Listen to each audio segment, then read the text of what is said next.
하나님 말씀 보셨습니다. 하나님 말씀은 로마서 4장 9절부터 12절까지 말씀 보셨습니다.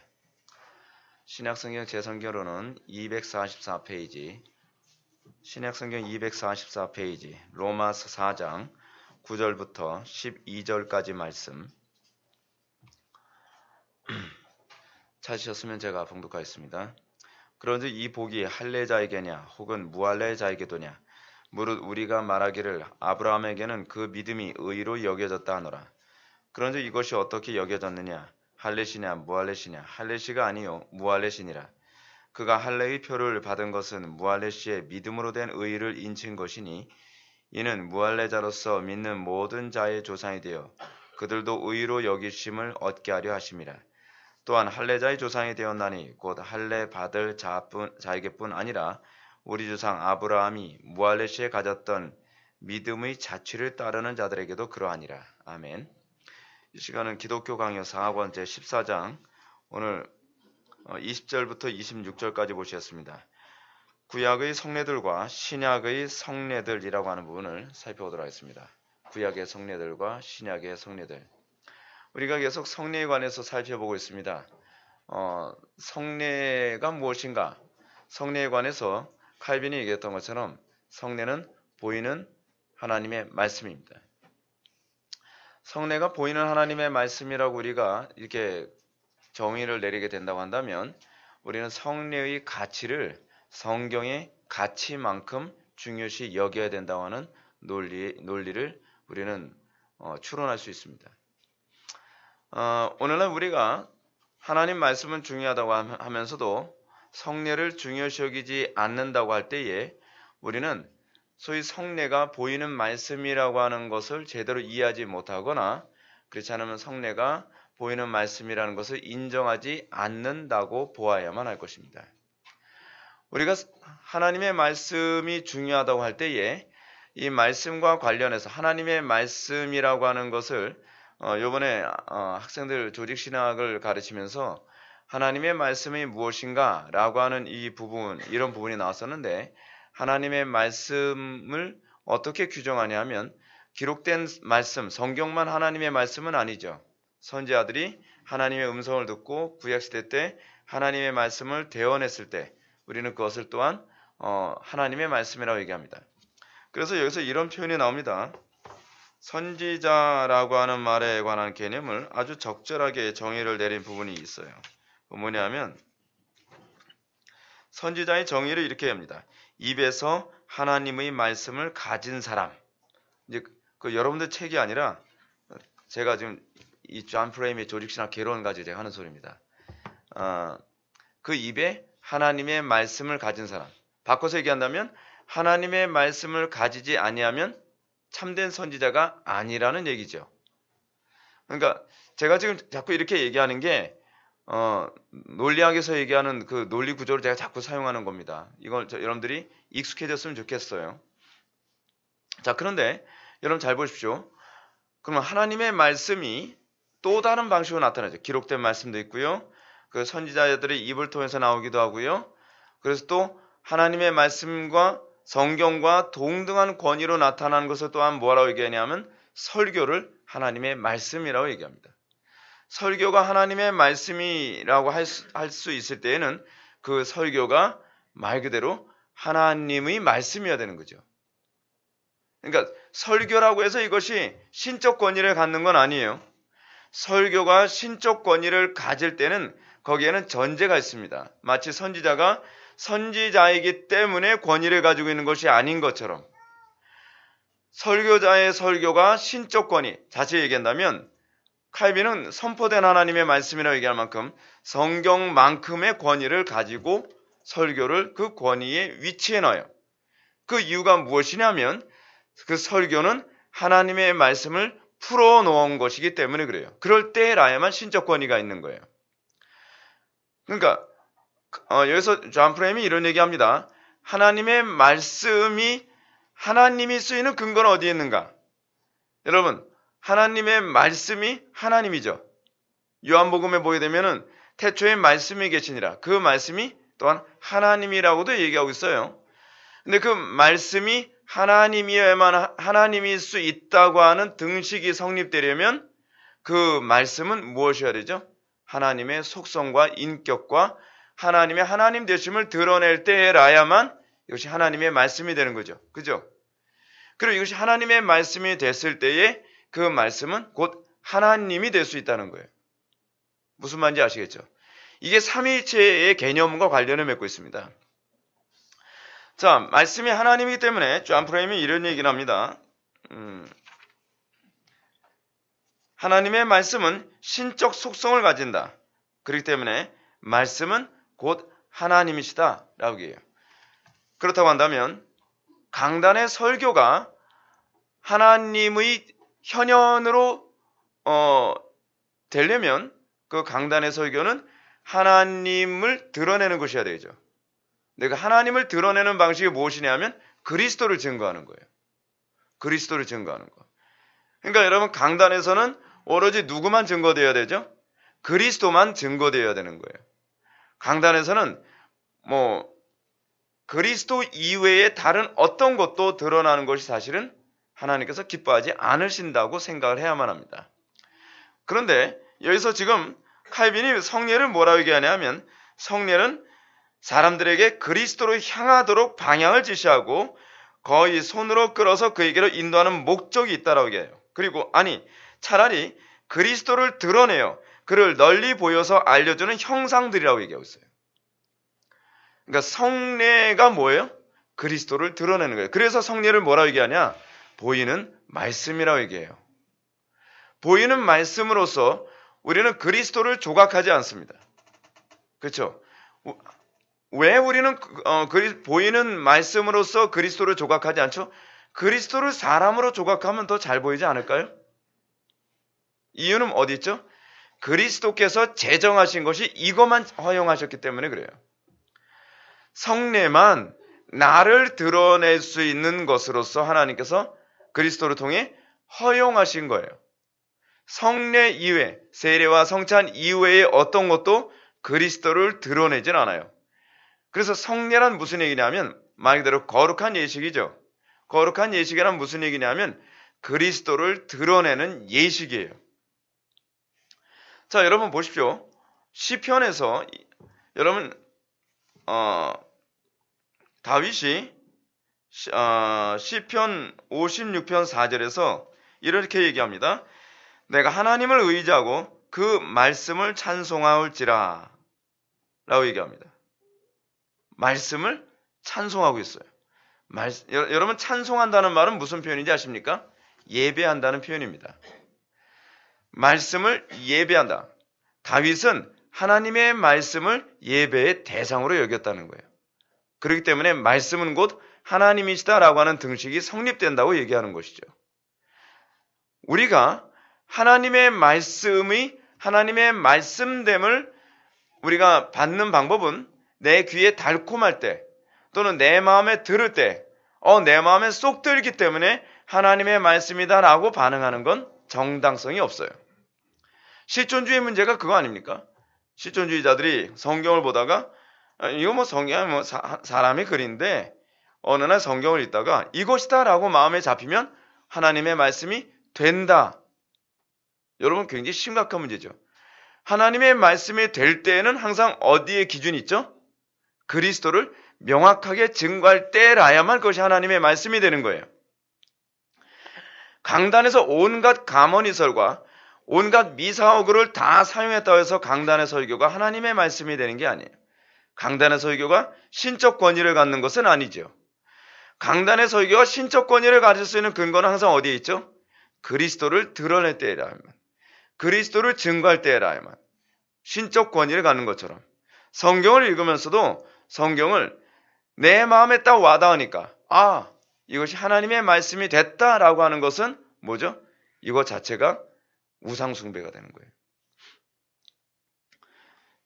우리는 이 성례들과 관련해서 칼빈이 성례가 궁극적으로 구약과 신약에서 성례가 목표하는 바가 무엇인가? 여러분들 357페이지 밑에서 두 번째 줄 한번 보시기 바랍니다. 다만 한 가지 차이가 있다면, 구약과 신약의 성례의 차이가 있다면 구약의 성례들은 약속하신 그리스도께서 아직 임재하시기 전에 그를 미리 보여주는 것이고, 그러니까 구약의 성례는 뭐예요? 그리스도를 미리 보여주는 거예요. 그럼 신약의 성례는 뭐예요? 신약의 성례는 이미 임하셨고 계시된 바 된 그리스도를 증거하는 거예요. 구약의 성례는 그리스도를 미리 증거하는 거라면 신약의 성례는 이미 오신 그리스도를 증거하는 거죠. 그러면 성례를 통해서 우리는 누굴 더 선명하게 보게 된다는 거예요? 그리스도, 예수 그리스도를 선명하게 보는 거죠. 근데 이 성례가 뭐가 있느냐? 여러분 20절 다시 한번 봅시다. 위에서 세 번째 줄. 아브라함과 그 후손들에게는 할례가 주어졌고, 구약의 성례가 뭐예요? 할례. 그 후에는 모세의 율법에 의거하여 결례와 희생제사 등 기타 의식들이 덧붙여졌다. 여기서 칼빈이 뭘 얘기하고 있죠? 구약의 여러 가지 제사법이 바로 성례다라고 얘기하죠. 동의하나요? 동의하죠. 왜냐하면 구약의 모든 제사는 그리스도를 드러내기 때문에. 그죠? 그래서 성전도 뭐예요? 그리스도를 드러내죠. 여러분, 하나님께서 성전을 왜 선택하셨죠? 여러분, 성전이 뭐라 그랬죠? 성전이란 말은 이렇게 쉽게 얘기해서 이겁니다. 뭐 화려하고 아름답게 지었기 때문에 성전이라는 개념이 아니라 하나님께서 여러 집들 가운데에 하나님께서 거주하실 집으로 선택했기 때문에 성전이에요. 그것이 신학적 개념이에요. 예수님께서 여러분 요한복음 1장에 보게 되면은 말씀이 육신이 되어 우리 가운데 거하심에라고 하는 이 말이 여러분 제의적 용어거든요. 거하셨다라고 하는 이 표현이 어떤 표현이냐면 장막을 치고 거하셨다는 얘기예요. 장막을 쳤다는 거예요. 빌딩, 건물을 안에 거하셨다는 거예요.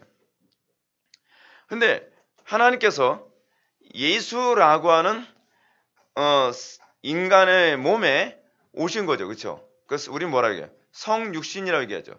그래서 그리스도는 완전한 하나님이시면서 완전한 인간이 됩니다. 근데 우린 그렇지가 않죠. 우리는 그리스도와 연합해서 성전이 되는 거예요. 그러니까 그리스도와 우리의 차이는 뭐냐면 그리스도는 성전 자체인데 우리는 그 성전 자체이신 그리스도에게 연합됨으로 우리는 성전이 되는 거예요. 그러니까 성전의 한 부분에 됐기 때문에. 그렇죠? 근데 성전을 만든 목적이 뭐냐 말이에요. 여러분, 성전이 하는 일이 뭐죠? 성례를 거행하는 곳 아닌가요? 그게 성전이잖아요. 근데 성전이 성례를 거행함으로 누구를 보게 만드는 거죠? 그리스도를 보게 만드는 거죠. 그죠? 그래서 여러분, 교회, 여러분, 신약시대에는 뭐가 성전이라 했죠? 교회가, 우리, 성도가, 그쵸? 그 성전이라 했습니다. 그러면 신약시대에는 그 기능이 달라지나요? 동일하죠. 하나님께서 우리를 선택하시고 우리를 성전 삼으신 목적은 무엇이냐 하면 성례를 하게 하기 위해서요. 근데 그 성례가 뭐예요? 제가 여러분한테 말씀드리잖아요. 제가 지난 언제 때지? 제가 주일 예배 때 제가 이런 말씀드렸죠. 여러분들 삶 자체가 성례라고요. 여러분들 삶 자체가 성례가 되어야 된다고 제가 말씀드렸잖아요. 근데 성례의 목적이 뭐예요? 그리스도를 드러내는 데 있단 말이에요.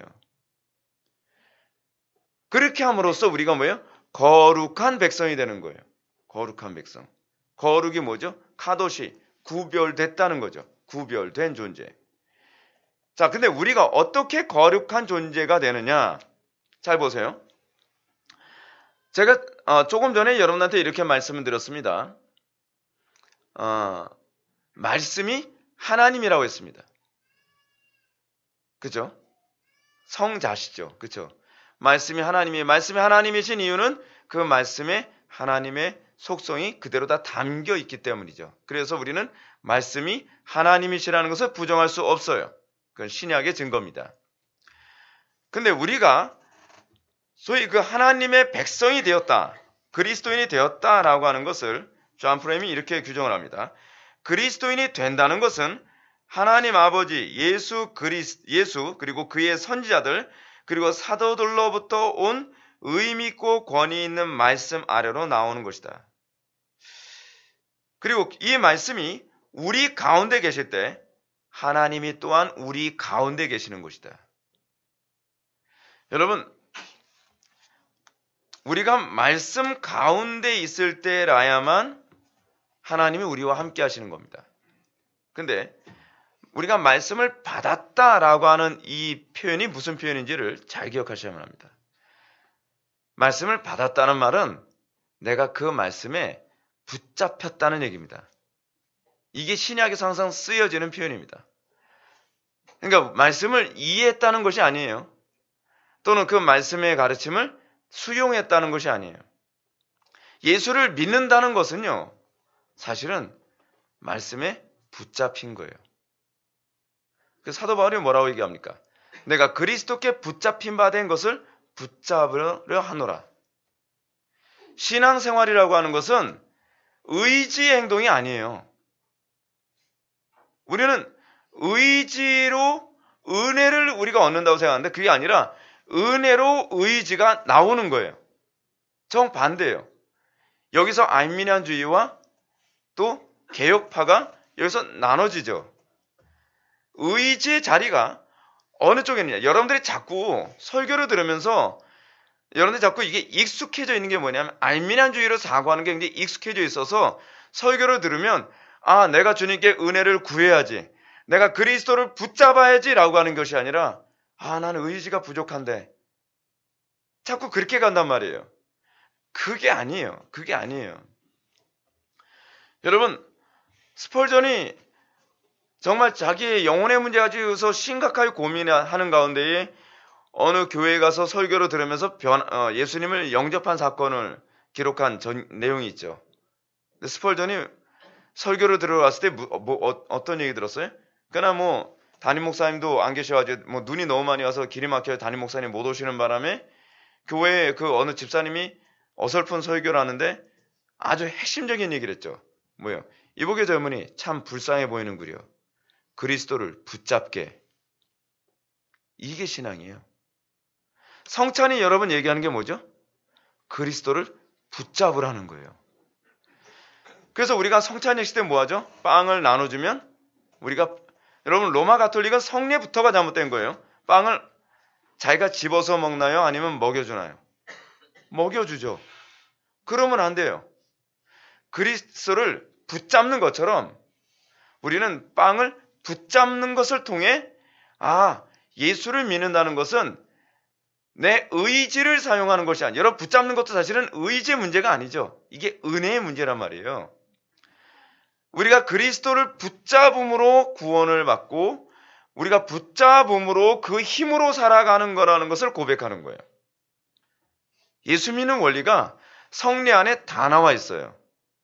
근데 우리는 그리스도를 붙잡지 않고 살고 있단 말이에요. 문제는. 성례를 통해서 성례가 계속 우리들에게 네 지혜를 붙잡지 마라. 네 의지를 붙잡지 마라. 네 힘을 의지하지 마라. 계속 그거 강조하는 거거든요. 우리는 무엇을 붙잡아야 된다? 믿음으로 그리스도를 붙잡아야 된다는 것을 성례가 계속 가르치고 있다는 것이죠. 설교를 통해서 제가 계속적으로 여러분들의 힘을 빼는 작업을 하죠. 그러니까 여러분들이 설교 들으면서 어떻게 해요? 점점 죽을 것 같죠? 괴롭죠? 근데요, 여러분, 스펄전이 보여줬던 것처럼 내가 내 힘으로 그리스도를 붙잡을 수 없다는 것을 깨달을 때에, 그리고 철저히 우리가 바닥을 치고 낙마할 때에 우리가 비로소 그리스도를 붙잡는 법을 배우게 돼요. 이거는요, 말해줘서 알을 수 있는 얘기가 아니에요. 마치 제가 또 자꾸 무술 얘기를 하게 되는데, 무술을 배울 때 여러분, 아무리 무술을 가르치는 선생님이 그렇게 하면 안 돼, 그렇게 하면 안 돼, 아무리 얘기해도 안 되는데, 아주 죽도록 괴롭히고 난 다음에 힘이 다 빠지고 난 상태에서 그때 비로소, 그래, 이제 제대로 나오는구만 하는 얘기가 나오죠. 그 묘하다니까요. 묘해요. 이게 다 일반 계시거든요. 여러분, 우리가 그리스도를 내 힘으로 붙잡는 것이 아니라는 걸 깨달을 때 여러분들 진짜 신자의 길이 무엇인지 알게 됩니다. 그러니까 제가 요즘 목회를 하면서 점점 더 많이 깨닫게 되는 게 뭐냐면, 목회가 참 어렵구나라는 걸 점점 더 많이 깨닫게 됩니다. 이게 언어로 전달해서 전달되어지는 영역이 아닌 거예요.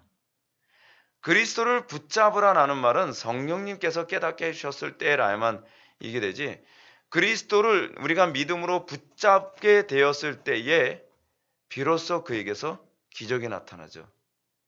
그리스도를 우리가 믿음으로 붙잡게 될 때 그에게 있어서 비로소 변화된 삶이 나타나죠. 사람은 할 수 없고 하나님만 할 수 있는 그 모습이 나타나죠. 그런데 그리스도를 붙잡기 이전에 사도 바울은 6장에서 로마서 6장에서 무슨 얘기하죠? 먼저 죽어야 된다는 거예요. 여러분, 죽는 게 쉽습니까? 쉽지 않아요. 쉽지 않아요. 그리스도를 꼭 붙잡을 그 시점 되고 내가 정말 죽게 되어지는 그 시점 됐을 때 우리는 비로소 어떻게 해요? 그리스도를 믿음으로 붙잡는 거구나라는 걸 알게 되는 거죠. 왜 제가 교리라는 걸 가르치는지 아십니까? 제가 틀릴 수 있기 때문이에요.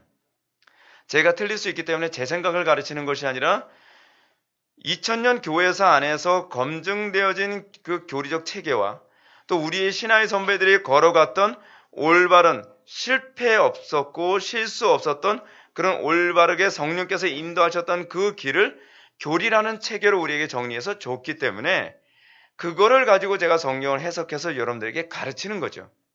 그죠? 근데 그 가르침에서 전제가 뭐냐 하면 죽음이에요. 죽음. 사람들이 설교를 들으면서 죽지 않고 그리스도를 붙잡는 법이 있을 거라고 생각하는 사람이 있는 것 같아요. 여러분, 그런 길은 없습니다. 성경에서 십자가를 얘기하지 않습니까? 성경이 얘기하는 십자가는 뭐죠? 십자가상에서 내가 죽고 그리고 그리스도와 더불어 다시 부활하는 거거든요. 그리스도와 더불어 부활하는 것이지 내가 부활하는 게 아니에요. 이 말의 뉘앙스를 잘 아셔야만 합니다. 그리스도와 더불어 부활했다는 것은 이제는 바울이 얘기한 것처럼 이제는 내가 산 것이 아니요 내가 그리스도 안에서 사는 것이다 라는 얘기예요. 내 속에서 그리스도의 살림이 나오지 않으면 그의 도덕성이 아무리 뛰어난 변화가 나타났다 할지라도 그 사람은 아직 복음을 모르는 거예요. 여러분들은 복음이 우리를 도덕적인 삶을 살라고 가르치고 있다고 생각하십니까? 착각하지 마세요. 그게 아니에요. 복음이 여러분들에게 가르치는 메시지는 무엇이냐면 그리스도께서 사셨던 것처럼 우리도 아버지를 위해 살도록 하는 데 있습니다. 우리가 아버지를 위하여 살지 않으면서 간디처럼 아무리 뛰어난 도덕성과 인격으로 살아간다 할지라도 그것은 믿음으로 하지 않은 것이기 때문에 하나님 앞에서는 추한 죄악밖에는 되지 않습니다. 누더기 같은 의의밖에 되지가 않습니다. 그것으로 하나님의 심판을 벗어날 수 없다는 얘기예요. 성례가 우리에게 얘기해 주는 바가 무엇입니까? 성례는 우리에게 신약의 성례는 두 가지를 얘기하죠. 근데 신약의 성례 두 가지는 구약의 성례를 다 함축하고 있습니다. 신약의 성례에서 첫 번째 성례가 무엇이죠? 세례죠. 세례는 뭐예요? 그리스도 안에서 우리가 죄의 씻김을 받았다라는 것을 우리들에게 확증해 주는 거예요. 확증해 주는 것. 근데 세례를 받았다고 해서 우리가 씻기는 건 아니죠. 그 부분에 관해서 제가 좀 이따 설명해 드릴게요. 그리고 두 번째 성례가 무엇이죠? 성찬이죠. 성찬. 그래서 우리가 그리스도 안에서 날마다 어떻게 해요? 자기를 부인하며 나는 날마다 죽노라 하면서 살아간다는 거죠.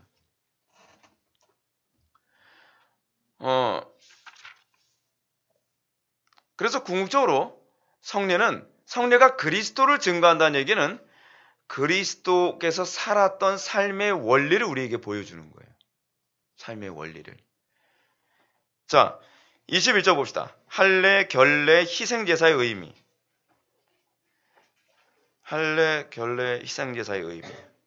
구약의 모든 제사도요.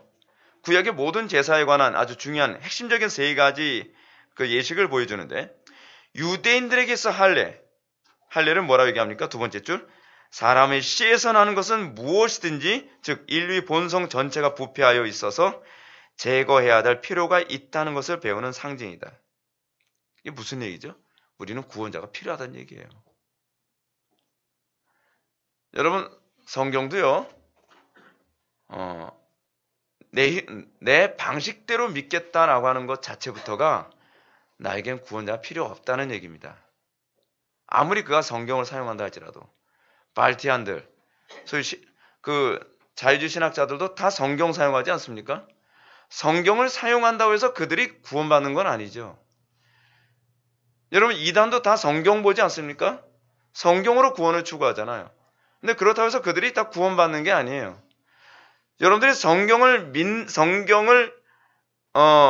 읽고 성경이 여러분들의 구원의 수단이라고 생각을 하는 부분은 어떤 특정한 정의에 부합할 때라야만 성경이 여러분들에게 구원의 수단으로서 작용한다는 걸 아셔야만 합니다. 어느 시대든지 사단이 항상 하는 일이 무엇이냐 하면 하나님께서 사용하시는 구원의 방편을 교묘하게 왜곡시켜서 그 구원의 방편이 구원의 방편으로서의 기능을 하지 못하도록 했다는 것을 기억하셔야만 합니다. 어느 시든지 예수 믿지 말라고 얘기하지 않고요. 예수와 다른 신을 겸하여 믿으라고 항상 요구합니다. 항상 기독교 박해는 예수만 믿기 때문에 오는 박해지 예수와 다른 종교를 겸하여 믿는 자들에게는 결코 박해는 존재하지 않았습니다. 이건 2000년 역사가 항상 그 얘기예요. 성경도요. 성경을 보는 것 자체에 대해서 사단은 크게 두려워하지 않습니다. 성경을 성경되게 이해하는 것, 즉 성경을 통해 그리스도를 보게 되는 것이 싫은 것이지 성경을 통해서 성공의 원리를 찾아내고 성경을 통해서 축복의 원리를 찾아내고 성경의 원리 통해서 무슨 행복의 원리를 찾아내는 사람들, 그런 사람들이 성경을 읽는 것을 사단은 절대로 걱정하지 않습니다. 자, 여기서 봅시다. 유대인들에게서 할례, 그리고 유대인들에게 있어서의 희생제사, 또 유대인들에게 있어서의 결례. 할례에 관해서 좀 더 한번 볼까요? 첫 번째 패러그래프 밑에서 하나, 둘, 셋, 넷, 다섯, 여섯 번째 줄 한번 봅시다.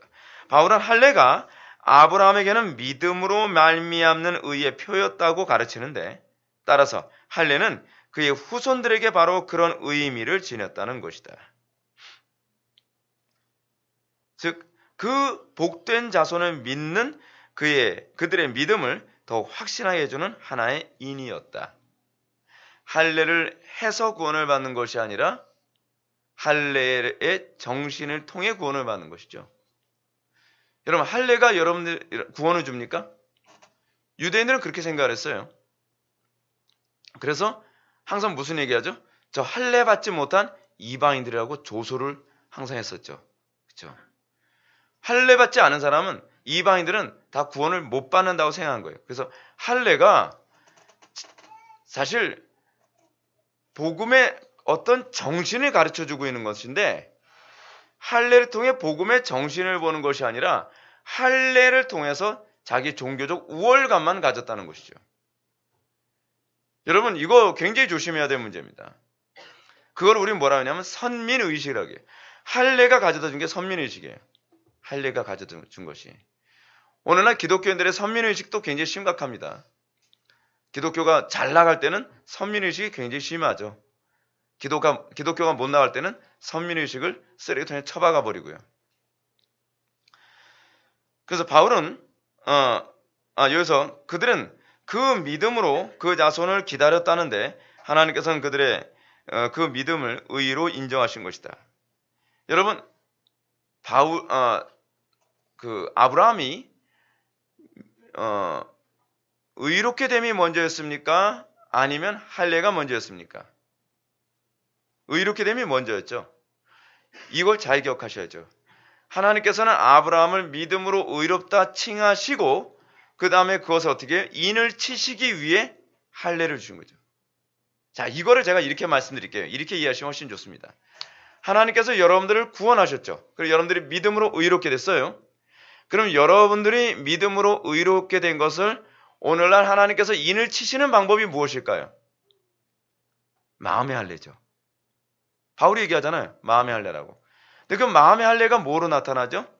삶 속에서 안 믿는 자들과 구별됨. 그래서 성화가 바로 인치는 거예요, 여러분. 성화가 우리의 구원을 확증해 주는 거죠. 우리는 성화로 구원받지 않습니다. 우리는 성화가 우리의 구원을 인쳐주는 거예요. 그래서 우리의 그 성화를 통해서 내가 하나님의 백성인지 아닌지를 어떻게 해요? 날마다 확증해 가며 거기서 뭘 얻어요? 확신을 얻는 거죠. 구원의 확신은 성화라고 하는 하나님의 인체심, 그 마음의 할례. 때로는 이걸 왜 마음의 할례라고 얘기하냐면 때로는 이것이 이 성화가 행동으로 나타나지 않을 수도 있죠. 어떤 사람에게는. 근데 뭐로 나타나죠? 마음에서 분명히 나타나죠. 마음에서는요. 마음에서는 어떻게 하든지 하나님을 더 기쁘시게 해드리고 싶어하고 어떻게 하든지 그의 이름을 영화롭게 해주고 싶고 어떻게 하든지 나의 삶 속에서 하나님의 이름이 찬송받게 하고자 하는 그 열정이 항상 내 속에 불타오르는가에 관한 문제예요. 여러분, 우리 마음속에요. 예수님께서 바리새인들을 향해서 계속 질타를 가했던 게 뭔지 보십시오. 바리새인들의 문제는 그들은 행위로는 의로운데 어떻게 보면 그들은 행위가 마치 마음에 할례 받은 자처럼 행동이 나왔죠. 근데 예수님이 뭐라고 말씀하시죠? 너희들이 입술로는 나를 존경하나 마음으로는 나에게 멀도다. 마음에 뭐가 없다는 거예요? 할례가 없다는 얘기예요. 마음의 할례. 마음에는 하나님의 말씀을 존중해짐이 없다는 거예요. 마음에는 여호와를 경외함이 없다는 거예요. 마음에는 하나님을 기쁘시게 해드리고자 하는 어떤 열정과 의지가 털끝만큼도 없다는 것이죠. 근데 그게 뭐로 드러났죠? 예수님을 실제로 핍박함으로. 오늘날 우리가 마음에 할례 받지 않음이 뭐로 나타나느냐? 하나님의 말씀을 배격함으로 나타나는 거예요. 신기하죠? 신기해요. 제가 요즘에 목회사역을 하면서 점점 더 많이 느끼는 것이 뭐냐면 하나님을 사랑하는 것, 그리스도를 붙잡는 것에 대하여 강조를 더 많이 하면 더 많이 할수록 사람들이 굉장히 싫어한다는 걸 제가 굉장히 많이 느껴요.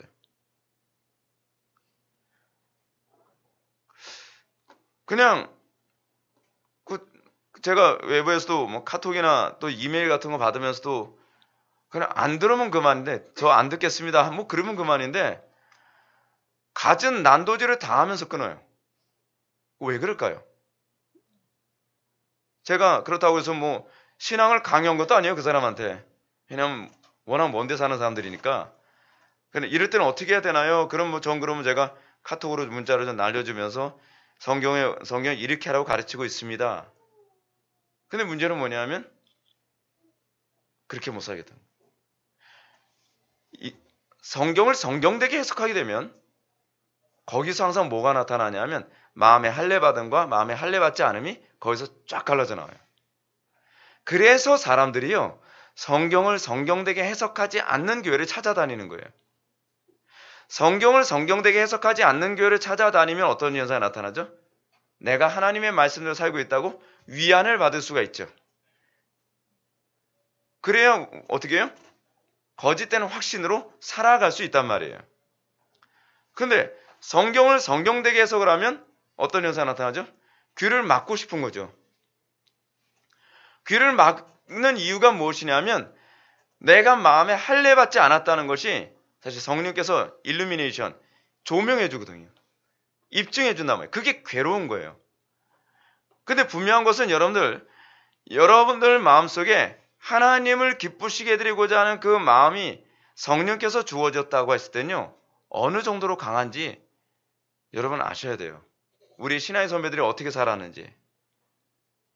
의를 위하여 핍박받는 쪽을 선택하게 된다는 거예요. 제가 말씀드렸죠. 신앙이란 의지를 가지고 말씀대로 살아가는 게 아니에요.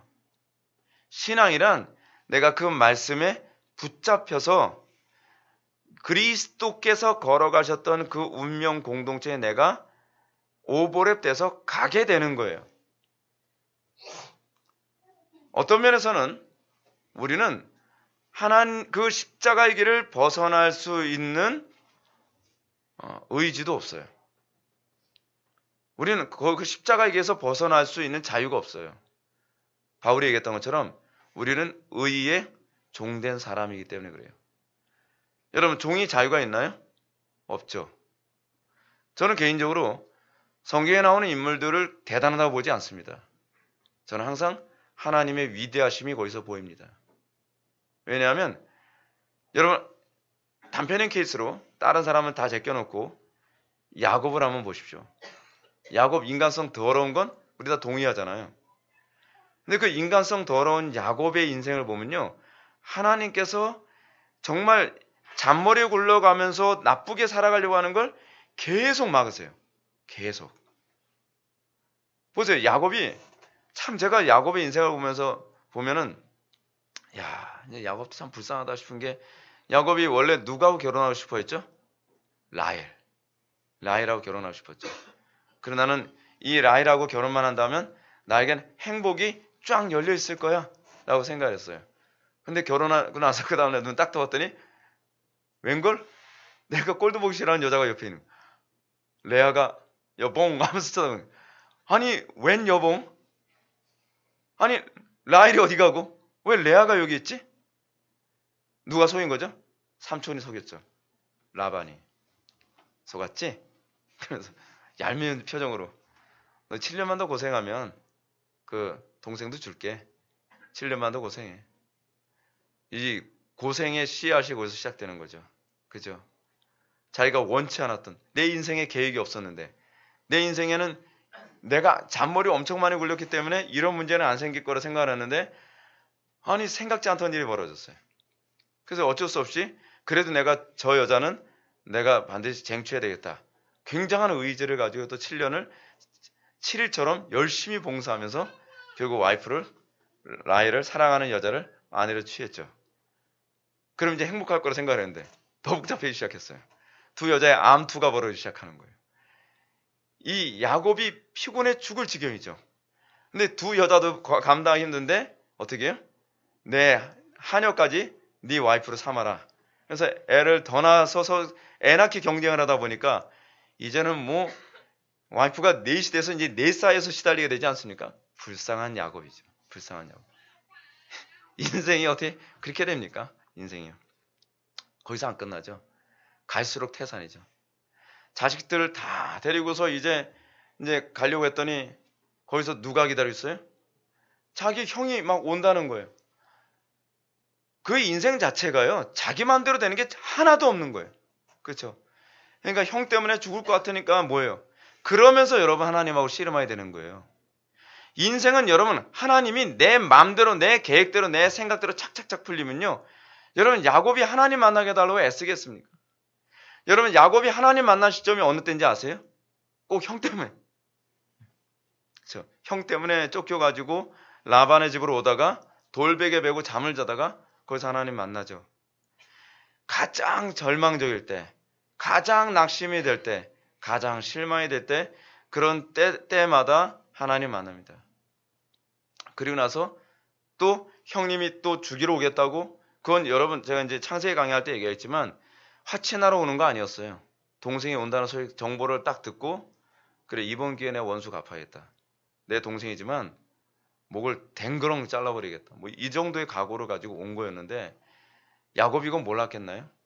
왜냐하면 완전 무장하거든요. 군대를 대동해서 온 거예요. 여러분 환영하는데 무슨 군대 대동할 일 없잖아요. 그러니까 야곱이 눈치 딱 채고서 어떻게 해요? 하나님께 기도하면서 씨름하는 가운데 어떻게 해요?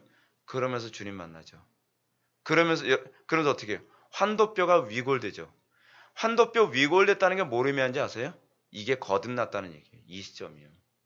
내 수단, 내 방법 다 포기합니다. 근데 하나님께서 포기시키는 거지 내 힘으로 포기 안 되죠. 그래서 우리는 성령께서 우리를 죽여주셔야지 내가 죽으려고 애를 쓰나해서 죽어지지가 않아요. 그렇잖아요. 그리고 난 다음에 어떻게 해요? 그걸로 끝납니까? 가죠. 살았다. 했더니 그 다음에 어떻게 해요?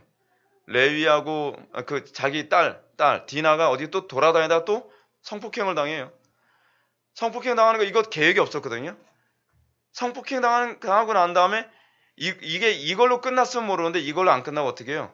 유다하고 레위하고 몇몇이 가서 싸그리 다 죽이고 오잖아요. 문제 더 커졌어요. 큰일 났다. 큰일 났다. 니네 때문에 우리 가족 다 죽게 생겼다. 그런 가운데 또 어떻게 해요? 그래서 창세기에 나오는 부분이 있어요. 우리가 베델로 가자 그래요. 하나님 만났던 장소로 가자는 거예요. 하나님 만나지 않으면 우리 다 몰살당하게 생겼다 싶으니까 하나님께 또 매달리는 거예요. 그러면서 인생이 자기 계획대로 되지 않아요. 그러다가 자식들 어느 정도 키워놨다 싶었더니 사랑하는 요셉 하나가 또 어떻게 해요? 실종. 근데 형들 얘기는 뭐예요? 실종이 아니라 짐승한테 잡혀먹혔다는 거죠. 이거 봐요, 아빠. 이 피가 그 피예요. 그러면서요. 얼마나 인생 지옥같이 삽니까? 그러고 난 다음에 그걸로 끝나나요? 갈수록 태산이에요. 갈수록 태산. 피 말리는 일의 연속. 그래서 야곱의 의지와 관계없이 결국 어디로 오게 됩니까? 애굽으로 오게 되죠. 여러분, 근데 그게 다 뭐예요? 보세요. 말씀대로 된 거예요. 하나님의 말씀대로 된 거란 말이에요. 인생이 야곱의 의지대로 된 것이 아니라 하나님의 말씀대로 된 거예요. 어떤 말씀이요? 아브라함하고 했던 약속이요. 하나님께서 아브라함하고 약속했거든요. 약속하시면서 뭐라고 얘기해요? 너희 자손들이 애굽으로 내려갈 것이다. 그런데 그 말씀하신 대로 결국 하나님께서 야곱의 인생을 철저히 다 간섭을 해서 어떻게 해요? 자기의 의지와 아무런 관계없이 애굽으로 내려가게 되는 거잖아요. 우리가 하나님의 언약 안에 있다는 것은 내가 그 언약 안에 붙잡혔다는 얘기지 내가 그 언약을 지킨다? 의지의 문제가 아니에요. 그래서 소위 이것이 인이 되는 거거든요. 내가 구원 핵심은 어떻게 안다고요? 내가 하나님의 선하신 계획과 작정 안에 내가 있느냐. 여러분, 인류는 딱 두 가지로 우리가 나눠진다 그랬죠. 선한 날에 선하게 쓰임받는 사람과 악한 날에 악하게 쓰임받는 사람. 선하게 선한 작정 가운데 있는 사람을 우리는 언약 백성이라고 얘기하고 악한 날에 악하게 쓰임받는 사람들은 뭐라 하냐면 하나님의 진노의 백성이라고 얘기하는 거예요. 하나님의 언약 백성들은 자기가 원치 않아도 결국 하나님의 언약이 마치 야곱이 아무 의식, 여러분 야곱이 무슨 내가 애굽에 내려와서 하나님과 맺은 언약을 우리 선조 아브라함과 맺은 언약을 내가 반드시 이루고야 말리라. 그래서 내려갔나요? 그거 아니에요. 그거하고 아무 관계 없어요. 그냥 하나님께서 그를 마치 보이지 않는 어떤 강력한 힘으로 그의 인생을 다 이리 맞고 저리 맞고 요리 가려면 저쪽을 맞고 저쪽을 하려면 이쪽을 맞고 그래서 결국 어디로 가게 되느냐? 하나님의 언약의 장소인 하나님의 작정의 장소인 애굽으로 내려가게 만드는 거죠. 여러분 그래서 신앙은요. 의지가 아니에요. 우리의 의지가 아니라 하나님의 의지예요. 그래서 여러분 우리가 인생을 뒤돌아보면서 내 인생은 내 계획대로 됐다. 좀 고민 많이 하셔야 돼요. 고민 많이 하셔야 돼요. 내 인생이 내 계획대로 됐다는 사람들은 보면요. 하나님을 의지함이 사실은 그에게는 찾아보기 힘들어요. 그 사람들의 특징이 그렇죠. 내가 생각대로 해. 내가 생각대로 하면 다 돼. 근데 하나님의 백성들의 특징은 뭐죠? 내 의지와 관계없이 무엇인가 떠밀리듯이 내 인생이 거기에 와 있는 거예요. 근데 그 자리가 정말 욥처럼 비참하고 괴로운 좌절의 장소의 연속이었는데 결국 뒤돌아서 보게 되니까 하나님의 선하신 계획과 작정 안에서 내가 여기까지 왔더라는 것이죠. 그거를 뭐라고 얘기해요? 견인이라고 그래요. 견인. 이런 차원에서 보면 뭐예요? 끌어준다는 말도 부분적으로 맞는 얘기예요. 부분적으로. 100% 맞는 얘기는 아니지만 원래 견인의 의미는 인내케 하시는 주체가 하나님이시라는 거거든요. 그 사람이 인내한 것이 아니라 하나님께서 인내케 하신 것이죠. 그렇게 하면서 거기까지 이끌어 주신 거죠. 이끌어 주신 거예요. 견인이라고 하는 말에 이런 의미도 조금 내포되어 있기 때문에 사실은 이게 제일 약한 의미거든요. 근데 이 제일 약한 의미를 부각시키게 되면 어떤 문제가 발생하죠? 견인이 운명론처럼 돼버려요. 스토아파의 사고로 가버린단 말이에요. 그래서 교리를 어설프게 알면 더 위험하다는 얘기가 바로 그래서 그런 겁니다. 하여간 제가 여러분들한테 말씀드리고자 하는 것은 이거예요. 할례 또는 결례. 여러분 결례가 뭘 얘기하는 거죠? 자신의 본성이 더러워져 있는데 결례가 그러한 그들의 불결함과 추함과 더러움을 드러내 보여준다는 거. 그리고 어떻게? 결례는 동시에 그들의 모든 더러움을 제거하고 깨끗이 씻겨내게 될 또 다른 씻음을 약속하는 거. 그렇죠? 그래서 여러분 이게 다 그 확증케 하시는 인이잖아요. 그리고 결례가 있고 또 뭐 있죠? 희생제사가 있죠. 그래서 여러분들이 인생을 딱 뒤돌아보면 어떻게 돼야 돼요? 내 의지와 관계없이 내가 하나님을 더 많이 알게 됐고, 내가 이전보다 하나님을 더 많이 사랑하게 되었고, 이전보다 주님께 더 희생하게 되어진. 그래서 내가 하나님의 선하신 작정과 계획 안에서 내가 하나님의 이름을 높이고 있는 자리에 나도 모르는 사이에 벌써 와 있다는 것을 자각하게 되는 거. 그리고 나도 모르는 사이에 내가 세상과 더 구별된 삶을 살아가는 존재가 됐다는 거. 그죠? 거기서 뭐예요? 거기서 내가 내가 구원받은 하나님의 백성이구나 라고 하는 인을 발견하는 거죠. 인이 뭐죠? 사인이잖아요. 사인. 이건 내가 한 거야. 다른 사람 아무도 못해. 내가 한 거야 라고 하는 것. 그게 사인 아닙니까? 그거를 한자로 인이라고 하는 거죠. 영어로 사인이라고 하고. 그랬을 때 우리가 확신이 얻게 되는 거 아니에요?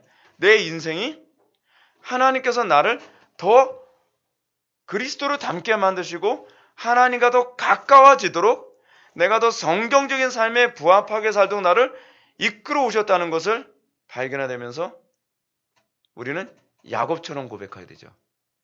야곱이 노년에 파라오 앞에서 뭐라고 고백하죠? 내 인생이 조상들에 비하면 어린아이와 같은 인생이지만 파란만장한 삶을 살았습니다. 고생의 연속의 삶을 살았습니다. 근데 내가 하나님 은혜 가운데 지금 하나님께서 작정하신 대로 와 있다는 고백을 하게 되죠. 인생이 그래야 되는 거예요. 우리가 하나님께 붙들린 인생인가? 아니면 내 욕심에 붙들린 인생인가? 아니면 내 명예와 성공에 붙들린 인생인가? 여러분 이거 분별이 안 되면 곤란하죠. 근데 나는 그렇게 살았다고 생각을 하는데 주변에서 아무도 인정을 안 해주면 또 그것도 또 문제 아닙니까? 항상 쌍방간에 내가 이전보다 더 그리스도를 닮게 되었다는 것을 주변 사람들도 인정해야죠. 이전보다 더 하나님과 가까워졌다는 것을, 이전보다 하나님을 더 많이 이해하게 됐다는 것을 알게 돼야죠. 그래서 신앙의 연륜을 무시할 수 없는 거예요. 엉터리로 살면 더 문제지만 바르게 살았다고 한다면 우리가 오래 신앙생활을 했을 때 하나님에 대한 이해가 더 풍성해져야죠. 더 깊어져야죠. 근데 문제는 뭐냐면 너무나 많은 사람들이 예수를 오래 믿었다고 하는데 하나님하고 더 멀어져 있어요. 그래서 이런 얘기합니다. 인생 살다 보면 그렇게 돼 있어. 근데 그렇게 돼 있나요? 우리의 신앙 선배들이 그런가요? 우리의 신앙 선배들은 인생을 오래 살면 오래 살수록 하나님에 대한 이해가 더 깊어지고 인생을 오래 살면 오래 살수록 하나님을 더 많이 사랑하고 또 그리스도를 더 닮아 있는 그런 우리의 신앙 선배들 많이 보게 되지 않습니까? 휘필드나 로이드 존스나 조나단 에드워즈나 이런 사람들을 보면 처음 은혜를 받았을 때보다 더 그리스도를 닮아가는, 처음 은혜를 받았을 때보다 더 하나님의 간섭 가운데 있는 그런 인생을 살아가게 되는 것. 그래서 나의 인생이 마치 눈에 보이지 않는 어떤 힘에 붙잡혀서 내 의지와 관계없이 내가 여기 서게 됐다는 그런 고백을 하게 되어지는 것. 그게 복된 인생입니다. 근데 그게 괴로운 인생이에요. 인생 참 고달퍼요. 인생 내 마음대로 안 사라지거든요. 그래서 끊임없이 갈등해야 되는 거. 저도 지금 계속 끊임없이 갈등해야 되는 게 뭐냐면 왜 내 인생은 내 마음대로 안 사라지는가? 남들은 자기가 하고 싶은 대로 인생 착착착 다 살아가는데 여러분들 인생이 여러분들 계획대로 착착착 되는 게 아닙니다.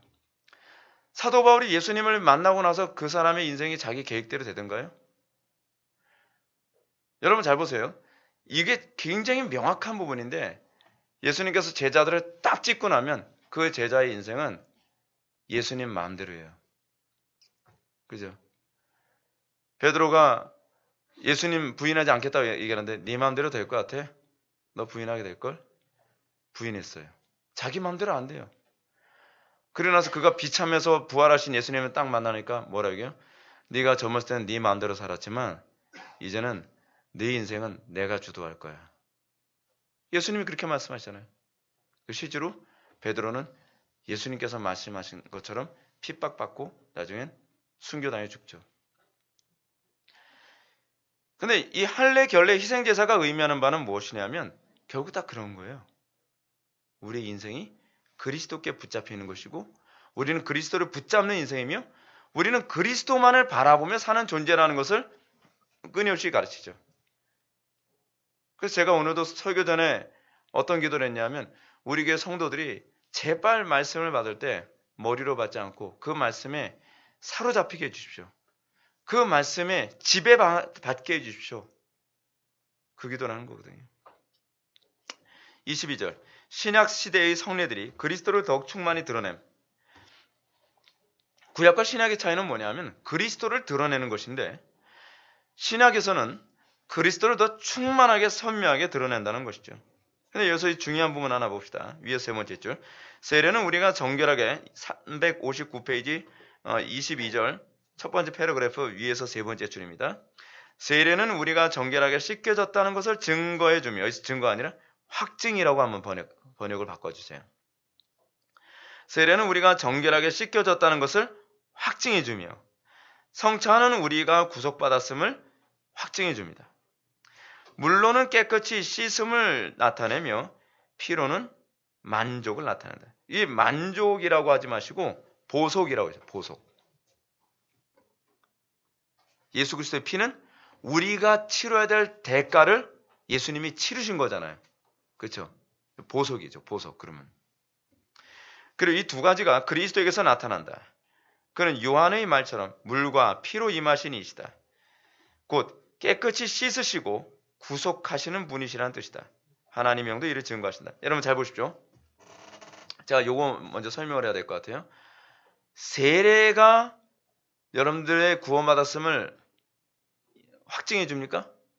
아니면 세례의 정신이 여러분들의 확증해 줍니까? 세례 정신이죠. 여러분들이 예수를 믿고 나서 내 죄가 씻음 받고 내가 씻음 받았다는 것을 확신해야 되면 이 세례의 정신이 이걸 설명하는 것이니 내가 구원받았음이 틀림없구나 라고 이렇게 인치시는 거예요. 이 예식이 우리 속에 일어난 일을 눈으로 보고 알게 만드는 것이죠.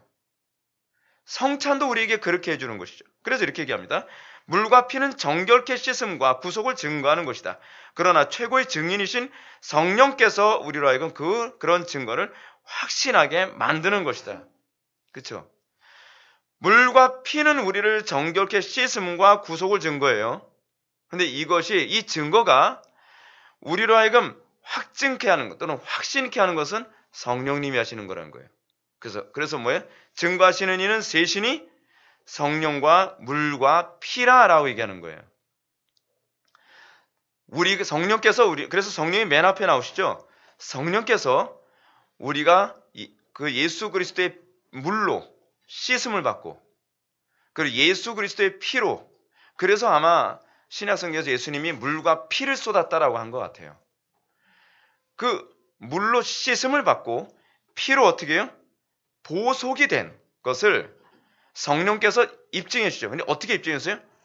딱 보여주시는 거예요? 그냥 직관으로 딱 느껴 주시는 거예요? 그것도 물론 있겠죠. 근데 그것이 아니라 오히려 성화로 보여주는 거예요. 성령께서 여러분들을 이 세례의 정신에 부합한 삶의 열매가 나타남으로 그 말씀대로 살게 되므로 그래서 내가 물로 씻음 받고 피로 어떻게 해요? 보속되었구나 라고 하는 걸 성령님이 어떻게 해요? 확증해 주시죠. 거기서 구원의 확신이 오는 거예요. 여러분 이거 보면 여러분 한국교회에서 흔히 가르치는 구원의 확신 교리가 얼마나 어설픕니까? 성경적 근거도 없고요. 어설프기 이를 데 없고 완전히 이방 종교 방식으로 구원의 확신 교리를 가르치고 있는 거예요. 다른 거 다 넘어가고요. 24절로 넘어갑시다. 할례에 대한 바울의 가르침. 제가 뭐 사실 거의 다 설명을 했기 때문에 24절 할례에 대한 바울의 가르침. 그러나 반대자들은 바울 서신에서 율법 조문의 할례에 관하여 읽은 내용을 인용하여 할례는 하나님과 아무런 관계가 없고 아무것도 주지 못하며 따라서 헛된 것이라고 하며 반론을 제기한다. 여러분, 할례 자체가 효력 있는 게 아니죠. 그건 분명해요. 그래서 바울이 뭐라 하냐면 그 패러그래프 밑에서 5번째 줄 보면 바울은 우리가 마음이 함께 내적으로 정결케 되고 마지막까지 순결한 가운데 인내하지 않으면 우리가 신앙에 입문하면서 외형적인 씻음을 받는다 해도 하나님께서 전혀 관계치 않으신다는 것을 말하고 있다. 또한 베드로는 세례의 진실성은 외형적인 씻음에 있는 것이 아니라 깨끗한 양심의 증거에 있다는 것을 말하는 것이다. 깨끗한 양심이 무엇일까요? 여러분, 거듭난 양심을 얘기하는 것인데 거듭난 양심은 하나님을 기쁘시게 하는 것인지 나를 기쁘게 하기 위한 것인지를 거듭난 양심은 알아요. 그죠? 거듭나지 않은 양심은 하나님을 기쁘게 한다는 명분 하에 나를 기쁘게 하는 일에 악용하죠.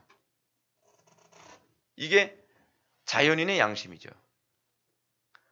마치 예수님께서 제자들에게 경고하셨던 것처럼 너희를 박해할 때가 올 텐데 너희를 박해하면 이것이 하나님을 섬기는 예라 하리라.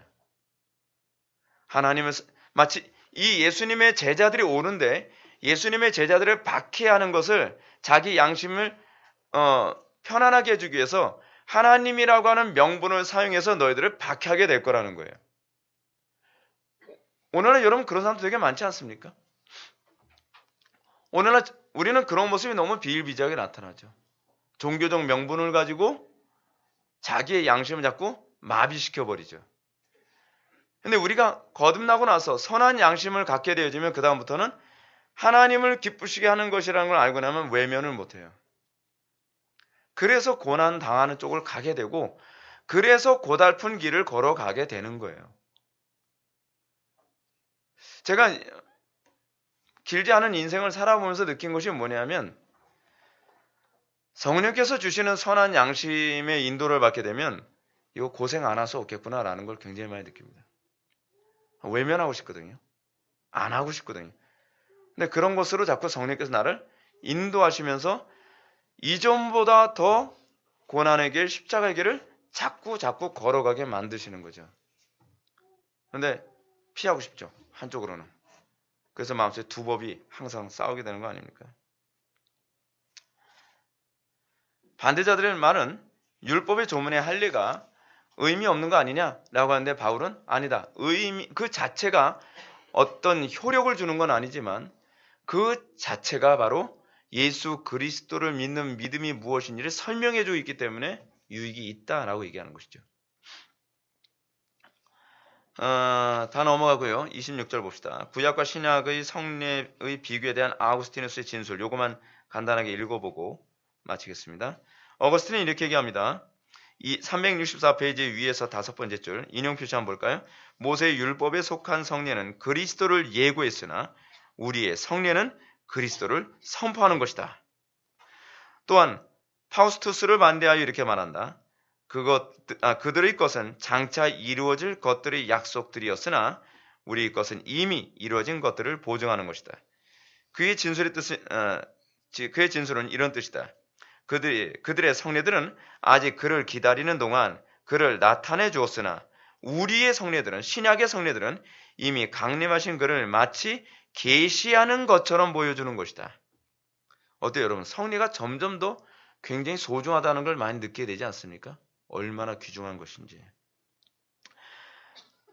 그리고 그 다음 패러그래프 2번째 줄. 그는 말하기를 유대인들의 성례들은 그 표징들에 있어서는 다르나 그 나타내는 실체에 있어서는 동일하며 눈에 보이는 모양은 다르나 영적 능력은 동일하다고 한다.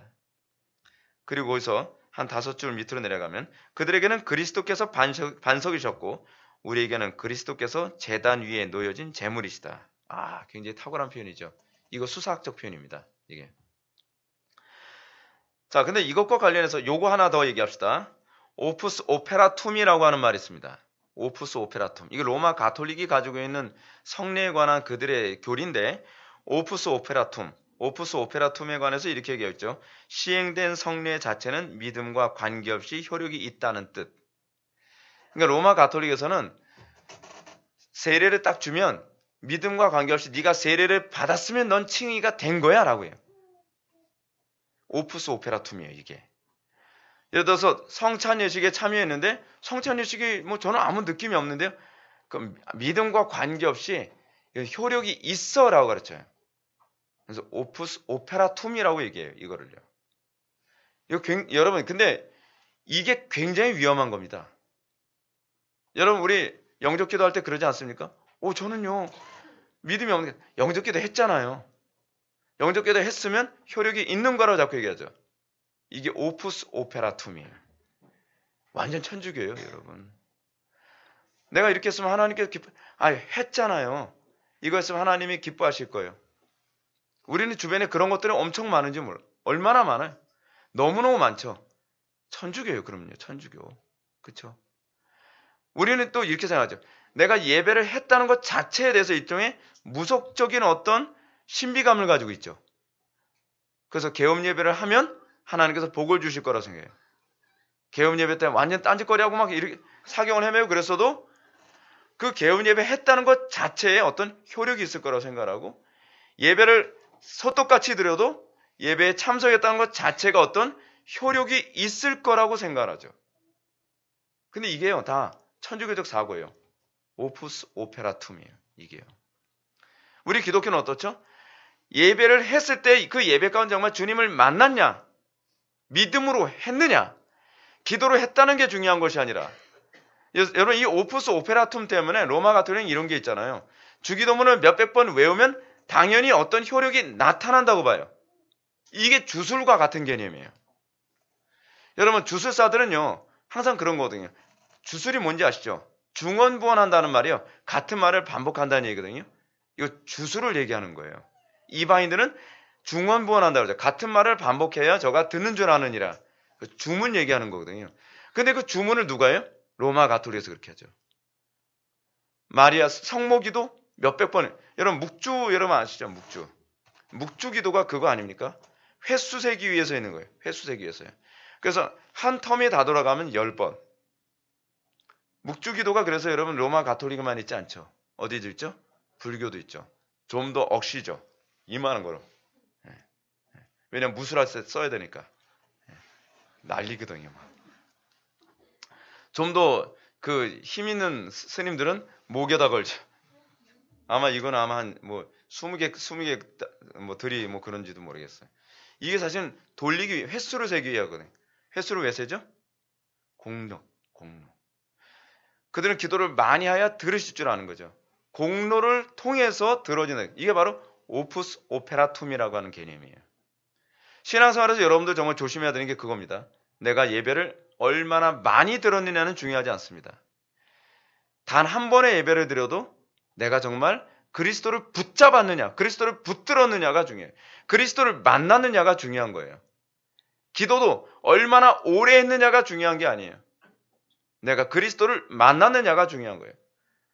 내가 기도를 몇 시간 했어도 여러분 그리스도를 만난 효력이 안 나타나면 어떻게 해요? 우리 그래도 뿌듯하죠. 왜냐하면 내 의의가 찼으니까. 내 의의가. 우리 그래서 나만큼 오래 한 사람 있으면 찾아보라 그래. 나와보라 그래. 제가 20대 중반에 제가 이제 신학교 다니면서 이제 9시 되면은 꼭 가는 기도실이 있었어요. 어느 교회 기도실. 거기서 기도를 하는데 제가 딱 기도를 시작하면 9시에 기도를 시작하면 컨디션 안 좋으면 한 12시쯤에 끝나고 컨디션이 좀 좋으면 새로 1시나 2시까지 기도를 하거든요. 근데 제가 꼭 기도하러 오는 때 같이 오는 여자 전도사님이 있었어요. 그러니까 제가 전도사님인지도 몰랐어요. 근데 제가 하도 오래 기도를 많이 하니까 그 전도사님이, 여자들은 또 이게 경쟁심이 굉장히 강하잖아요. 그래서 저보고 딱 기도 끝나고 나는데 기다리더라고요. 그래서 할 얘기가 있다면서. 어떤 분이세요? 라고 물어보더니 자기가 이제껏 기도 경쟁에서 져본 적이 없는데 전사 속으로 뭘 경쟁을 해? 몇 시간 했는지. 근데 이게 일종의 자기 공로인 거예요. 아, 난 전사님처럼 기도 오래 한 사람 처음 봤다는 거예요. 그러면 뭐예요? 기도를 오래 하면 뭐예요? 경건의 능력이 안 나타나는데 실속이 없는 거죠. 여러분 신앙생활 하면서 항상 여러분을 염두에 두십시오. 내가 이 경건 행위가 경건의 능력이 안 나타난다면 예수님께서 사도들이 얘기하죠. 경건의 모양은 있으나 경건의 능력을 부인하는 자들로부터 떠나가라. 왜냐하면 외식자거든요. 위선자들이거든요. 우리가 이런 사람이 되지 않도록 주의하십시오. 마지막으로 요거 읽읍시다. 성례란 모든 것을 빼앗긴 가련한 신자들로 하여금 그들 스스로 자기들의 것을 내어놓지 못하게 하고 그저 하나님께 간구하도록 하기 위하여 하나님께서 제정하신 것이다. 요거는 밑줄을 치십시오.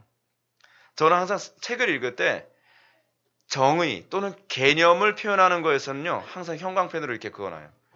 그게 제일 중요합니다. 개념과 정의를 머릿속에 넣지 않으면 책을 읽어도 표현을 할 수가 없어요. 이게 바로 그겁니다. 성례란 뭐라고요? 모든 것을 빼앗긴 가련한 신자들로 하여금 그들 스스로 자기들의 것을 내어놓지 못하게 하고 그저 하나님께 간구하도록 하기 위하여 하나님께 제정하신 것이다. 하나님께 간구하도록 하기 위해서. 여러분들이 성례를 통해 더 간절해지시고 성례를 통해 그리스도를 강력하게 붙잡게 되어지고 성례를 통해 그리스도와 더 날마다 동의하는 여러분들 되기를 주님의 이름으로 축원합니다. 기도하시겠습니다. 사랑이 많으신 하나님, 우리가 오늘 이 시간 성례를 통하여서 이 성례의 중요성과 성례의 목적을 우리가 알게 되었습니다. 아버지 하나님, 우리가 이 성례의 정신을 통해 우리의 구원받음과 우리가 그리스도께 붙잡힌 바 된 것을 더욱더 확증할 수 있는 은혜의 방편으로 잘 활용할 수 있게 해주시고 주님 오시는 그날까지 우리가 날마다 성례를 행하는 자로 살아갈 수 있도록 은혜 베풀어 주옵소서. 예수님의 거룩하신 이름으로 기도드립니다. 아멘.